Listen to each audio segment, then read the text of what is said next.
النهارده بقى انا جايه لكم بوصفه كلنا بنحبها، وهي المكرونه النجريسكو. بصوا شكلها تحفه ازاي، ولا طعمها وريحتها فعلا تستاهل ان انتوا تجربوها. وبصوا مطه الجبنه عامله ازاي، جوسي وجميله، وهتعملوها بطريقه المحترفين بالظبط. بصوا رائعه ازاي يا جماعه، وشكلها تحفه. تابعي كده الفيديو للاخر وامشي على الوصفه بالظبط، وهتطلعي احلى مكرونه نجريسكو، احلى كمان من بتاعه المحلات. بصوا نبدأ بقى الفيديو بتاعنا ونقول بسم الله الرحمن الرحيم. هنبدأ طبعا جايبين المية بتاعتنا، حاطين بقى، انا حاطه في المية هنا شوية ملح وشوية زيت. وحابة تحطي مكرونة اي نوع مكرونة براحتك، انا هنا حطيت مكرونة سباكيتي هنعملها نص سلقة. وهنا هنبدأ نحضر بقى الحشوة بتاعتنا.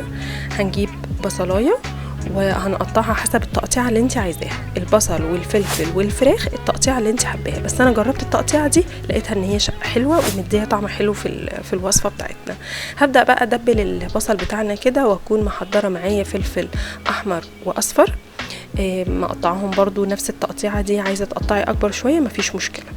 هيبدا يتبالوا مع بعض كده وياخدوا من طعم بعض. هكون نازله عليهم بالفراخ، هبدأ بقى أشوح كل ده مع بعضه. مجرد بقى فراخ تاخد لون هنزل عليها بالتوابل بتاعتي. عندي بابريكا وملح وفلفل، وعندي بهارات فراخ والسبع بهارات. برضو بنحط بنسب الملح، بنخلي بالنا منه عشان أنا ببقى مملحة المكرونة بتاعتي وكمان البشاميل.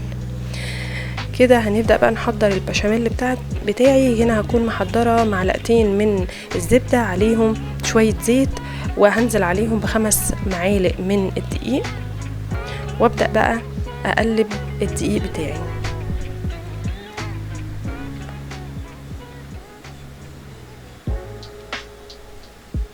ابدأ بقى اقلبهم كده زي ما انتم ما شايفين لغاية ما ريحة الدقيق بتاعي تطلع.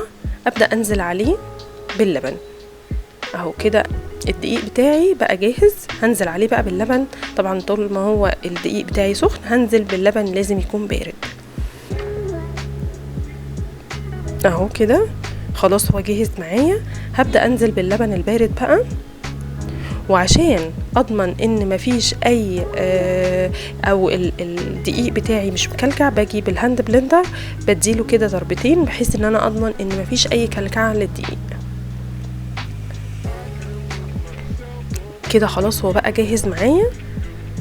هنزل عليه بقى بالفلفل والملح برضو، واكون مظبطه الملح بتاعي. يعني هنا حطيت ربع معلقه من الملح، وابدا اقلبه.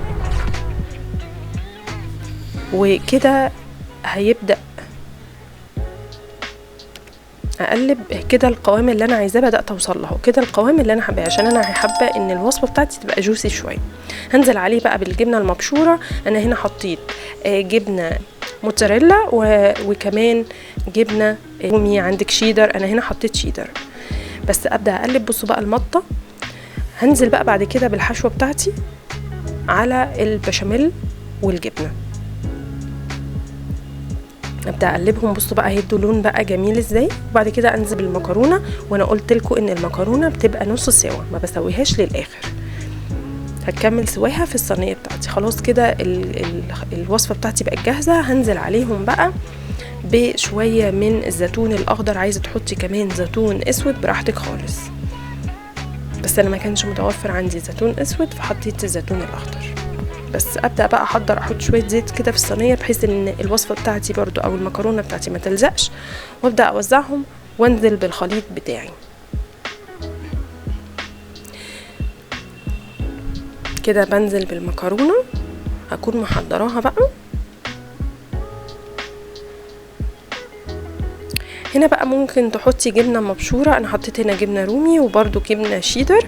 وبصوا عشان يدوكي الميكس اللي هو انتوا هتشوفوه دلوقتي، انا اديتها بس دخلتها الفرن على درجه حراره 180 يا دوبك بس الجبنه تسيح، واطلعها احط الجبنه الموتزاريلا بتاعتي عشان تدي ميكس في اللون كده حلو. وابدا ادخلها الفرن تاني، ما بتاخدش تلت ساعه. وبصوا بقى العظمه اللي طلعت دي يا جماعه، مع مطه الجبنه مع ريحتها وشكلها بجد تحفه. بصوا شكلها عامل ازاي، والله جربوها يا جماعه تحفه.